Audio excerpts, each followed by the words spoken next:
श्रीमद् भागवत गीता हिंदू धर्म का एक पवित्र ग्रंथ है। गीता में 18 अध्याय और 700 श्लोक हैं, जो सभी महत्वपूर्ण हैं। महाभारत में भगवान श्री कृष्ण ने अर्जुन को जो उपदेश दिए थे वही गीता है। गीता में आत्मा, परमात्मा, भक्ति, कर्म, जीवन आदि का वृहत रूप से वर्णन किया गया है। कलयुग के आरंभ होने के मात्र 30 वर्ष पहले मार्गशीर्ष शुक्ल एकादशी के दिन कुरुक्षेत्र के मैदान में अर्जुन के नंदीघोष नामक रथ पर सारथी के स्थान पर बैठकर श्री कृष्ण ने अर्जुन को गीता का उपदेश दिया था। गीता को अर्जुन के अलावा संजय ने सुना और उन्होंने धृतराष्ट्र को सुनाया।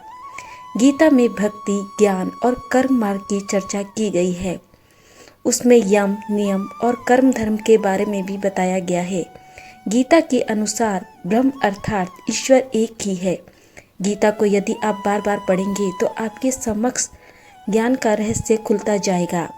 आज हम गीता के 18 अध्यायों का संक्षिप्त रूप का सार जानेंगे।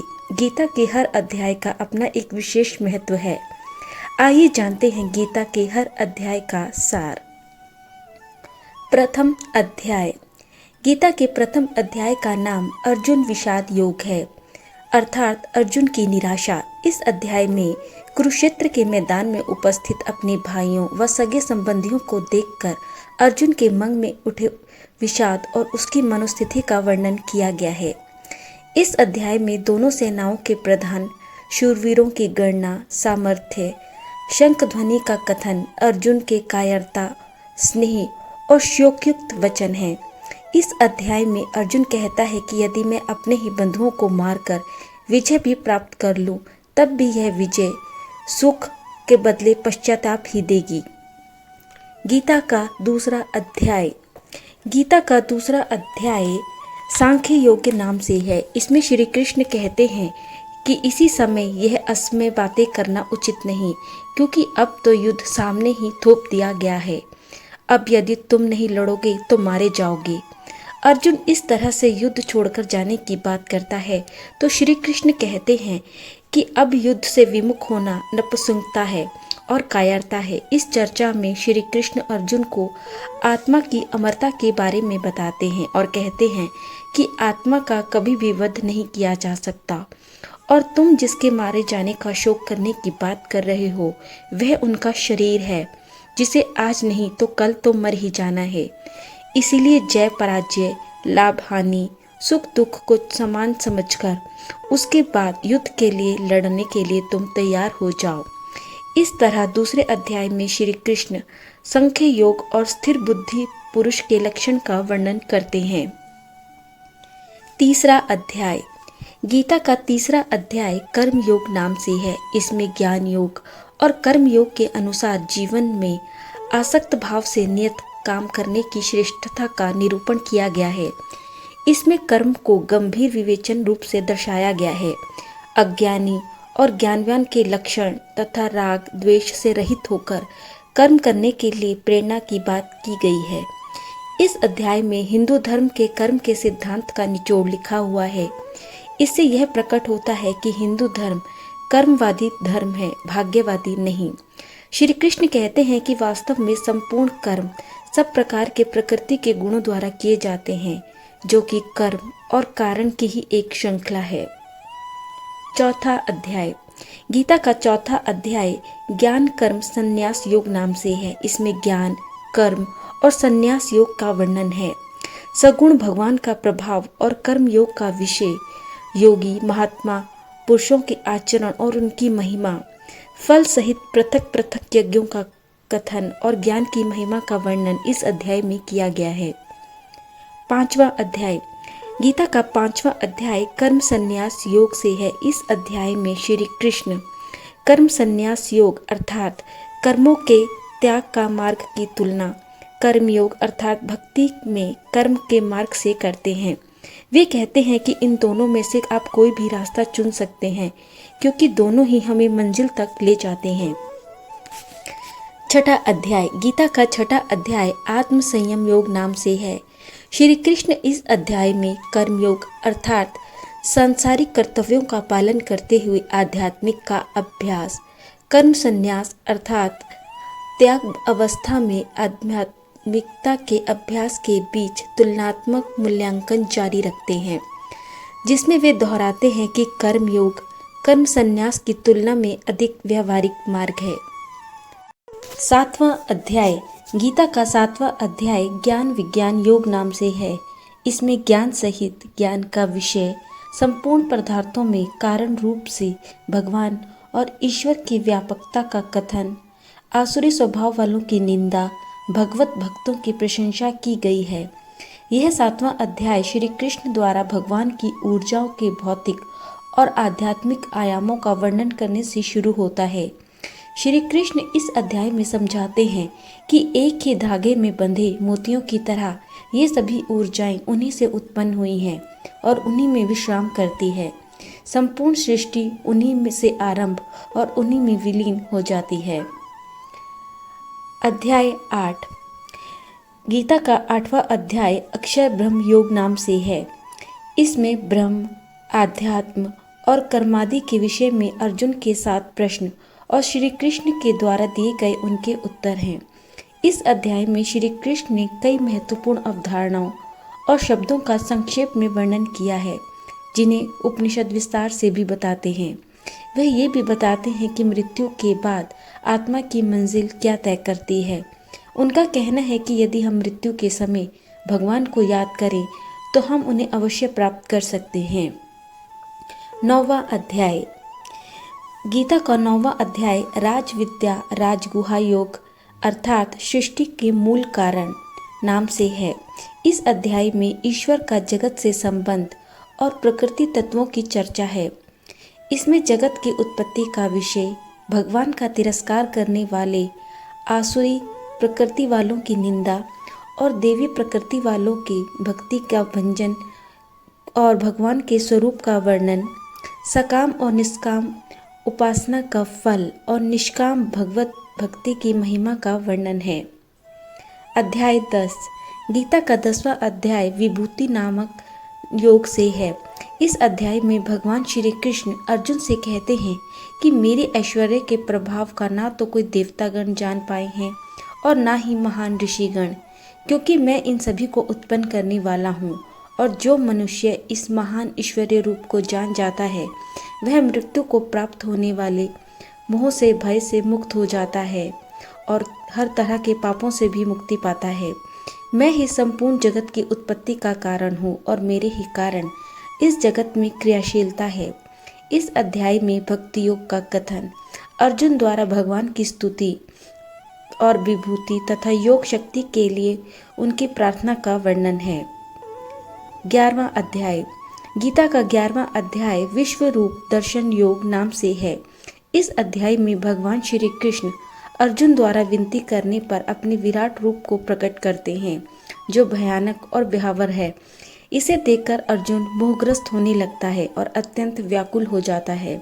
फिर भी वह भगवान श्री कृष्ण से उनके चतुर्भुज रूप को देखने की इच्छा प्रकट करता है और इस तरह इस अध्याय में भगवान श्री कृष्ण अपने विराट रूप के रहस्य को वर्णित करते हैं।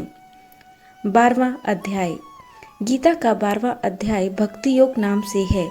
इस अध्याय की शुरुआत में अर्जुन श्री कृष्ण से 2 प्रकार की योगियों के बारे में पूछते हैं कि इनमें से वे किसे पूर्ण मानते हैं, वो जो निरंकार ब्रह्म की पूजा करते हैं अथवा वे लोग जो भगवान के साकार रूप की पूजा करते हैं।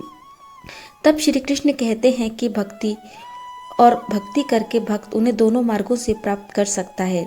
हालांकि वे उन लोगों को सर्वश्रेष्ठ मानते हैं जो उनके साकार रूप की पूजा करते हैं। इस 12वें अध्याय में साकार और निराकार के उपासकों की उत्तमता का वर्णन, भगवत प्राप्ति के उपायों का वर्णन है। साथ ही इसमें भगवत प्राप्त पुरुषों के लक्षण भी बताए गए हैं।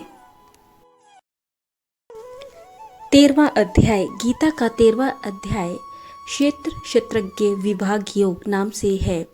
गीता के अध्याय 13 के श्लोक 1 से 6 तक वर्णन है कि शरीर तथा इस शरीर के विकारों जैसे काम, क्रोध, लोभ, मोह, अंधकार आदि और अहंकार आदि तथा निराकार स्थिति में 10 इंद्रियों तथा उसमें विद्यमान स्पर्श, रस, रूप व गंध आदि का विवरण है। जो इन्हीं सर्व गुणों को कारणों का जानने का कारण बनता है, वह क्षेत्रज्ञ अर्थात पंडित कहलाता है। गीता बोलने वाला कह रहा है कि क्षेत्रज्ञ मुझे भी ज्ञान। इस अध्याय में ज्ञान सहित क्षेत्रज्ञ के विषय का वर्णन है और ज्ञान सहित प्रकृति पुरुष के विषय का विशद वर्णन किया गया है, अर्थात स्थिति, ज्ञान, आत्मा, परमात्मा, पंच तत्वों का रहस्यमय ज्ञान है। अध्याय 14वां अध्याय गुण त्रय विभाग योग नाम से है। इस ज्ञान की महिमा और प्रकृति पुरुष से जगत की उत्पत्ति का वर्णन इसमें है। इस अध्याय में श्री कृष्ण कहते हैं कि संपूर्ण भौतिक पदार्थ प्रकृति गर्भ है। मैं इसे व्यक्तिगत आत्माओं के साथ संचित करता हूँ और इस प्रकार सभी जीवित प्राणियों का जन्म होता है। हे कुंती के पुत्र, उत्पन्न होने वाली सभी प्रजातियों के लिए भौतिक प्रकृति गर्भ है और मैं बीज देने वाला पिता हूँ। इस अध्याय में सत, रज, तम तीनों गुणों का विषय का विवेचन किया गया है और इसके अलावा भगवत प्राप्ति का उपाय भी बताया गया है। अध्याय 15 पुरुषोत्तम योग नाम से है। इसमें संसार को उल्टे वृक्ष की तरह बताकर भगवत प्राप्ति के उपाय बताए गए हैं। श्री कृष्ण कहते हैं कि इस रहस्यमय वृक्ष की शाखाओं पर देहधारी आत्माएं जन्म जन्मांतर से ऊपर नीचे लटकती रहती हैं। चूंकि भगवान इस वृक्ष का स्रोत है, इसीलिए इसकी जड़ें ऊपर की ओर आकाश की ओर हैं। इसके पत्ते वेदों में वर्णित सकाम कर्म हैं। श्री कृष्ण कहते हैं कि यदि हम परम पिता परमेश्वर की खोज कर रहे हैं तो हमें सबसे पहले इस भौतिक अस्तित्व के वृक्ष को वैराग्य की कुल्हाड़ी से काटना होगा। फिर हमें इसके आधार की तलाश करनी होगी, क्योंकि परम पिता परमेश्वर स्वयं ही भौतिक संसार का स्रोत हैं। और जब हम एक बार इस स्रोत को पा लेते हैं तो इस अध्याय के अनुसार हम उसके प्रति समर्पित हो जाते हैं। तब हम हमेशा के लिए भगवान के धाम पहुंच जाएंगे और इस भौतिक संसार में फिर कभी वापस नहीं लौटेंगे। अध्याय 16 गीता का 16वां अध्याय देव असुर संपदा विभाग योग नाम से है। इस अध्याय में फल सहित देवी और आसुरी व्यक्ति और संपदा का कथन किया गया है। श्री कृष्ण इस अध्याय में आसुरी व्यक्तियों के लक्षण बताते हुए कहते हैं कि हे पार्थ, दुष्ट लोग यह नहीं जानते कि उन्हें क्या करना चाहिए और क्या नहीं। उनके हृदय में ना तो पवित्रता है, ना ही अच्छा आचरण और ना ही सत्य का एक चिन्ह भी है। आसुरी स्वभाव वाले मनुष्य प्रवृत्ति और निवृत्ति इन दोनों को ही नहीं जानते। ये भ्रष्ट प्राणी जुनूनी और अंतहीन बुरी इच्छाओं के आगे समर्पण करके अपनी आत्मा को अंधकार में बनाते हैं। वे छल, झूठे अभिमान और हठ से भरे हुए हैं। इस अध्याय में आसुरी संपदा वालों के लक्षण और उनकी अधोगति का वर्णन किया गया है। इसके अलावा शास्त्र विपरीत आचरणों को त्यागने व शास्त्रानुकूल आचरणों को अपनाने की प्रेरणा भी दी गई है। 17वां अध्याय गीता का 17वां अध्याय श्रद्धा त्रय विभाग योग से है। इस अध्याय में सत, रज और तम इन गुणों के स्वरूप को, उनके कार्यकरण और शक्ति अर्थात वे किस प्रकार किस अवस्था में जीवात्मा से कैसे बंधन में डालते हैं और कैसे मनुष्य इन सब से छूट कर परमपिता को प्राप्त कर सकते हैं का वर्णन है। भगवान श्री कृष्ण इस अध्याय में कहते हैं कि शास्त्र विधि को त्याग कर साधना करने वाले स्वभाववंश साधना करते हैं। जिनका अंतःकरण जैसा होगा उनकी उसी प्रकार की पूजाओं में श्रद्धा होती है। 18वां अध्याय गीता का 18वां अध्याय मोक्ष संन्यास योग है। भगवत गीता का यह अंतिम अध्याय सबसे लंबा है, क्योंकि इसमें कई विषयों की व्याख्या की गई है।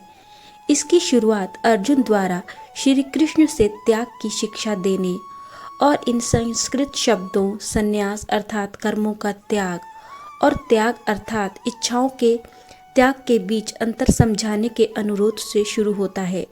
इस अध्याय में श्री कृष्ण एक प्रकार के अन्य त्याग की सलाह देते हैं। वे घोषणा करते हैं कि यदि व्यक्ति को कभी भी कर्तव्य, बलिदान, दान, तपस्या आदि के निर्धारित कार्यों से कभी भी त्याग नहीं करना चाहिए, क्योंकि ये सबसे बुद्धिमान आत्माओं की शुद्धि का भी काम करने में सहायता करते हैं।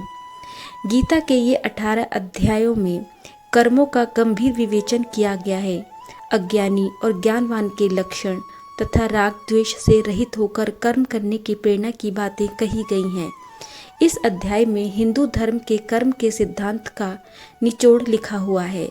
इससे यह प्रकट होता है कि हिंदू धर्म कर्मवादी धर्म है, भाग्यवादी नहीं। इस प्रकार भगवत गीता के यह सभी 18 अध्यायों को पढ़ने के बाद ही हम समझ पाएंगे कि हमारा जन्म किस उद्देश्य के लिए हुआ है। भगवत गीता को पढ़कर जीवन की सच्चाई को समझा जा सकता है।